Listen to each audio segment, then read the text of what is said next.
नमस्कार, आप देख रहे हैं यूपी फास्ट न्यूज़ लाइव।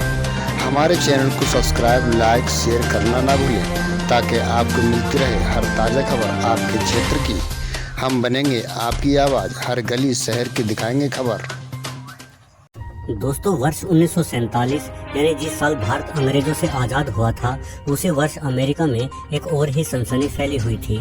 इस वर्ष फाइटर प्लेन उड़ाने वाले एक फौजी पायलट ने अपनी उड़ान के दौरान अमेरिका के पश्चिमी तट पर एक अजीब सी चीज आसमान में देखी। ये चीज बेहद तेजी से उड़ी जा रही थी। शुरुआत में पायलट को लगा कि किसी दुश्मन देश का जहाज उनके इलाके में उड़ रहा है, इसलिए उन्होंने अपने साथी पायलट्स को भी इस बारे में सूचित किया और इस चीज को एक ही साथ 3 अलग अलग दिशाओं से 3 अलग अलग पायलटों ने अपने कैमरे में रिकॉर्ड किया। ये वस्तु जो कुछ भी थी, ये किसी जहाज जैसी बिल्कुल भी नहीं थी। ये गोल थी, ठीक किसी तश्तरी की भांति, और जैसे इस वस्तु को लगा कि जहाज उसका पीछा कर रहे हैं तो ये तुरंत गायब हो गई, मानो इसने अचानक से अपनी रफ्तार कई गुना बढ़ा ली हो। नौसेना के पायलटों की समझ में कुछ नहीं आया। बाद में सरकार के आला अफसरों ने इस वस्तु की फिल्माई गई ब्लैक एंड व्हाइट फुटेज देखी और इस बात को वहीं दबा दिया गया। हालांकि किसी तरह से घटना लीक हो गई और इसकी चर्चा दुनिया भर में हुई। उसके बाद तो इस तरह की घटनाओं को कई बार देखा गया। 50 के दशक में तो दुनिया के हर कोने से इन तश्तरियों को देखा जाने लगा और ये माना जाने लगा कि इंसान शायद अकेला जीव नहीं है। इस आसमान में उड़ने लायक यंत्र बनाने वाला कोई और भी है जो ये काबिलियत हासिल कर चुका है। आखिर वो कौन है?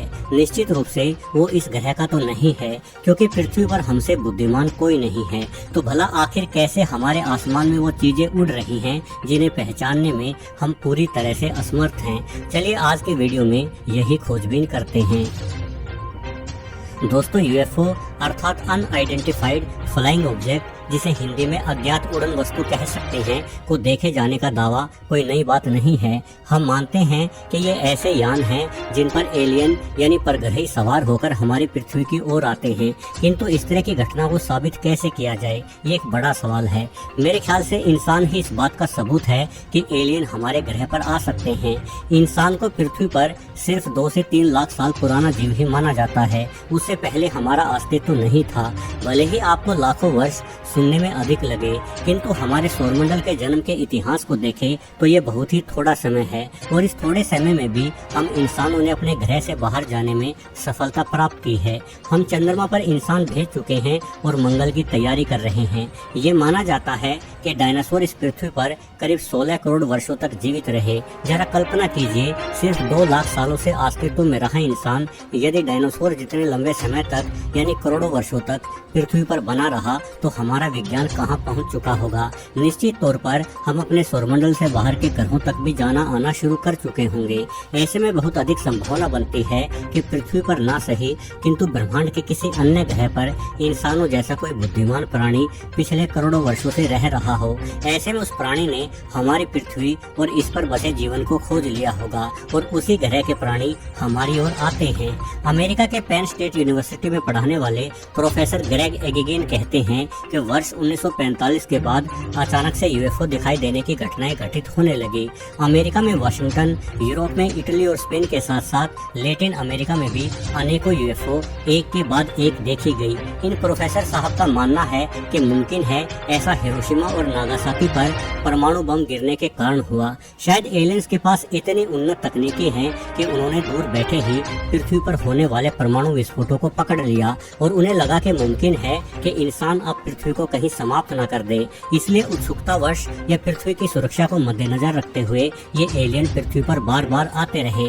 वास्तव में पृथ्वी जीवन जीने के हिसाब से बेहद शानदार ग्रह है। ऐसे खूबसूरत ग्रह ब्रह्मांड में दुर्लभ होते हैं, इसलिए हर कोई चाहेगा कि पृथ्वी सुरक्षित रहे। और आज का इंसान इतनी ताकत हासिल कर चुका है, इतने घातक हथियार बना चुका है कि इंसान इस पृथ्वी को बुरी तरह से तहस नहस कर सकता है। ऐसे में यदि कोई परमाणु युद्ध होता है तो हमारे युद्ध को रोकने के लिए एलियंस द्वारा दखलंदाजी करना कोई अनोखी बात नहीं मानी जा सकती।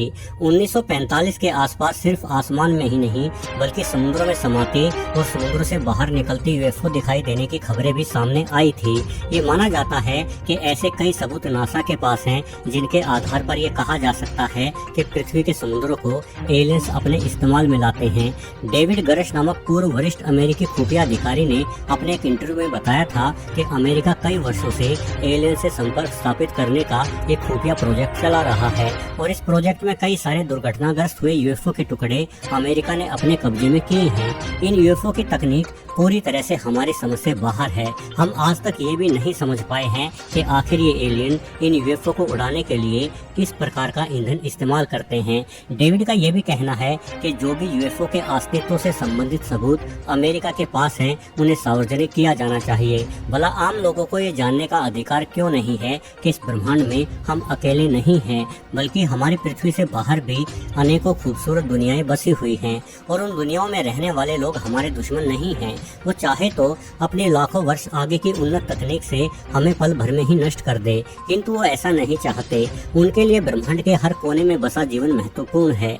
वास्तव में जब बुद्धिमानी बढ़ती है तो हिंसकता कम हो जाती है। ये ठीक वैसे ही है जैसे अतीत में हमने अनेकों जानवर पृथ्वी से विलुप्त कर दिए। हम निसंकोच होकर शेर और बाघों का शिकार करते थे, लेकिन आज हमने जंगली जानवरों की रक्षा के लिए कानून बनाए हैं। हम जान गए हैं कि प्रत्येक जीव का महत्व है और उन्हें बचाए रखना बेहद आवश्यक है। ठीक वैसे ही एलियंस भी हमें बचाए रखना चाहते हैं। हमारा जीवन, हमारे द्वारा विज्ञान में की जा रही तरक्की उन एलियंस को रुचिकर लगती है। शायद हमें शांत एवं खुश देखकर एलियंस को भी सुकून मिलता होगा। दोस्तों, इतना तो तय है कि यदि एलियंस हमारी धरती पर आते हैं तो वो हमसे मिलना नहीं चाहते। शायद हो सकता है कि वो तकनीकों में हमसे इतनी आगे हो कि हमसे की गई दोस्ती उन्हें अर्थहीन लगती हो। ये ठीक वैसे ही है जैसे कि सेंटिनल द्वीप पर रहने वाले आदिवासियों से हम मित्रता नहीं करना चाहते। इस द्वीप पर रहने वाले लोग आज पूरी दुनिया से 10,000 साल पीछे चल रहे हैं। जब वहाँ कोई हेलीकॉप्टर आदि जाता है तो यहाँ रहने वाले लोग अपने धनुष वगैरह से उस हेलीकॉप्टर पर हमला कर देते हैं। यदि आज का आधुनिक इंसान चाहे तो इन आदिवासियों को क्षण भर में ही सबक सिखा दे, किंतु हमने इन आदिवासियों को इनके हाल पर छोड़ दिया है ताकि ये जैसे चाहे वैसे अपना जीवन जिए। हमारी तकनीकें इन आदिवासियों की समझ में आनी नहीं और इनके बीच में बिना हथियारों के गए तो इन्होंने हमें जिंदा छोड़ना नहीं। इसलिए आज सेंटिनल द्वीप पर किसी भी साधारण इंसान का जाना प्रतिबंधित है, क्योंकि किसी भी देश की सरकार इस मानव वंश को परेशान नहीं करना चाहती। कभी कभार इस द्वीप के ऊपर से हेलीकॉप्टर उड़ाकर ये देख लिया जाता है कि यहाँ के निवासी कुशल हैं या नहीं। ठीक वैसे ही एलियंस भी अपने यूएफओ में बैठकर हमें दूर से ही नमस्कार कर लेते हैं। आखिर हमसे दोस्ती करके उन्हें हासिल क्या होगा? वो तकनीक में हमसे लाखों वर्ष आगे हैं। हमारी सभी तकनीकें तो उन्हें ऐसे लगती होगी जैसे कोई आदिवासी आग की खोज होने पर खुशियां मना रहा हो। इसलिए कुछ वैज्ञानिकों का मानना है कि एलियंस हम तक नहीं आएंगे, बल्कि हमें ही एलियंस को ढूंढना होगा, जिससे कम से कम हमारी ये जिज्ञासा तो शांत हो कि ब्रह्मांड में हमारे अतिरिक्त भी कहीं जीवन सांसें ले रहा है या नहीं। आज हम दूसरे ग्रहों पर जीवन ढूंढने के लिए अपनी ओर से काफी एडवांस टेक्नोलॉजी इस्तेमाल कर रहे हैं, किंतु फिर भी हमें सफलता नहीं मिलती। असल में इतने विशाल ब्रह्मांड में जीवन ढूंढ पाना कोई आसान कार्य नहीं है, खास करके तब जब हमें ये पता ही नहीं हो कि हमें अपनी खोज की शुरुआत कहाँ से करनी है। उदाहरण के लिए, यदि आपके पास दिल्ली के किसी बंदे का एड्रेस है तो आप उस बंदे को दिल्ली में ही ढूंढेंगे। ऐसा नहीं है कि उस बंदे की खोज आप राजस्थान से शुरू कर देंगे। खोज का यही सिद्धांत एलियंस पर भी लागू होता है। यदि हमें पता हो कि अमुक तारे के अमुक ग्रह पर जीवन है तो हम अपनी सारी तकनीकें उसी ग्रह पर जीवन खोजने में लगा देंगे, क्योंकि हमारे पास जीवन होने का एड्रेस है। किंतु अभी हमारी खोज बिना एड्रेस के ही चल रही है। इस ब्रह्मांड में अरबों खरबों तारे हैं और ग्रहों की संख्या तो इतनी अधिक है कि शायद हमारी अंक प्रणाली ही छोटी पड़ जाए और हमें कोई जानकारी नहीं है कि हम किस ग्रह पर जीवन की खोज करें। हम तो बस एक के बाद एक अपनी खोज किए जा रहे हैं। इस तरीके से खोज करना भूसे के ढेर में सुई ढूंढने से भी अधिक मुश्किल कार्य है। एक बात और, दो तारों और ग्रहों के बीच की दूरी इतनी अधिक है कि हम और हमारी सारी तकनीक उसी दूरी में उलझकर रह जाती है। शायद अभी जीवन की खोज के लिए हमें और अधिक उन्नत बनना पड़ेगा, जिसके लिए हमें और अधिक इंतजार भी करना पड़ेगा। वैसे दोस्तों, हाल ही में एक रिपोर्ट जारी करते हुए नासा के प्रबंधक बिल नेल्सन ने कहा है कि उनका मानना है कि इस ब्रह्मांड में पृथ्वी के अलावा भी जीवन है। बिल नेल्सन के अनुसार जेम्स वेब टेलीस्कोप के दम पर हमें बाहरी जीवन के बारे में कई सारे महत्वपूर्ण सबूत भी मिले हैं और मुझे लगता है कि यही पीढ़ी जो अभी पृथ्वी पर अपना जीवन जी रही है, आने वाले कुछ दशकों में निश्चित तौर पर यह जान जाएगी कि पृथ्वी से बाहर किस ग्रह पर जीवन मौजूद है और किस ग्रह से अनेकों यूएफओ तो हमारी पृथ्वी की ओर आई हैं। तो चलिए भविष्य में आने वाली उस घोषणा का इंतजार करते हैं जब नासा आधिकारिक रूप से ये कहेगा कि हमने इतने प्रकाश वर्ष दूर रहने वाले जीवों की मौजूदगी का पता लगा लिया है और हम उन जीवों से संपर्क करने की कोशिशें कर रहे हैं। वीडियो देखने के लिए आपका बहुत बहुत धन्यवाद।